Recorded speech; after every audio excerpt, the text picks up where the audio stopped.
ये ब्रह्म ज्ञान के द्वारा इस प्रभु को देखा जा सकता है, पाया जा सकता है।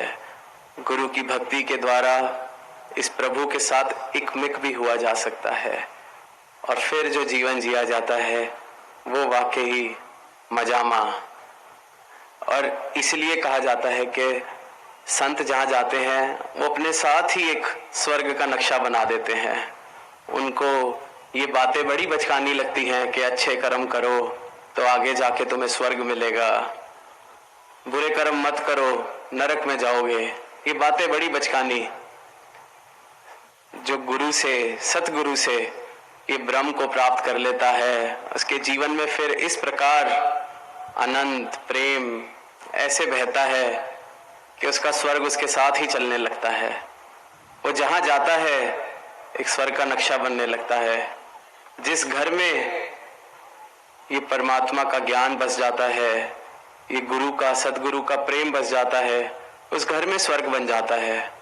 तो ये कहने की बातें, बताने की बातें कि स्वर्ग में जाएंगे, ये बड़ी बचकानी लगती है। हंसी आती है इंसान को जिसने ये प्राप्त कर लिया है इस परमात्मा को, कि स्वर्ग तो यही है, सब कुछ यही है और मुक्ति भी यही है। मुक्ति भी कोई ऐसा सौदा नहीं कि आज कुछ करना है फिर मुक्ति मिलेगी कुछ सालों बाद या मरने के बाद। मरने के बाद किसी गेट पे जाके ऐसा नहीं होने वाला कि दिखाओ क्या इकट्ठा किया है, तो वहाँ ना किसी हीरे की रिश्वत चलेगी ना किसी और चीज की। ये तो जीते जीते मुक्त किया जाता है, हुआ जाता है। ये सदगुरु कर्म करते हैं हमारे जीवन पर। और इसलिए आज ये जो विशाल हम देख रहे हैं रूप बना है, हम सबके जीवनों पर ये कर्म हुआ है, इसलिए हम अपने सदगुरु के दर्शन करने भी आज पहुंचे हैं।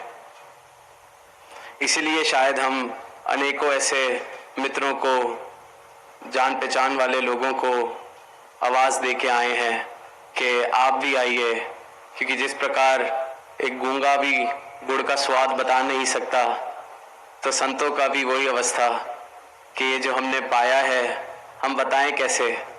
तो इसलिए वो प्रयास करते हैं कि आप भी आइए, देखिए। ये जो आज गीत में भी कहा जा रहा था कि चारों वर्ण एक साथ बैठते हैं,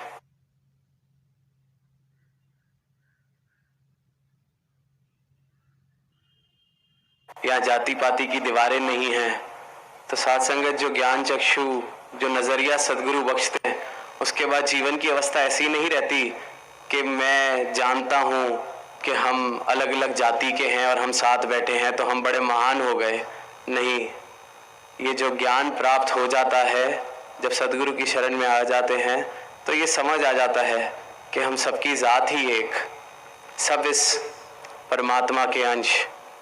तो ये बातें भी कि चार वर्ण बैठे हैं क्योंकि वो वर्ण अपनी जात पात से, इस चमड़ी के रंग से, इस शारीरिक सारे जो हमारे लेबल्स हैं उनसे ऊपर उठ गए। वो अब देखते हैं तो हर जगह इस परमात्मा को देखते हैं। तो हर संत अगर बैठा है तो परमात्मा के साथ ही बैठा है इस पंडाल में। सब एक दूसरे के अंदर प्रभु के दर्शन करते हुए एक दूसरे के चरणों को जो स्पर्श करते हैं, वो परमात्मा के दर्शन करते वक्त ये कर्म सदगुरु करते हैं और ये कर्म सदगुरु करते आए हैं। और यही कर्म आज सूरत की धरती पर भी आवाज़ देके संतों ने भी किया।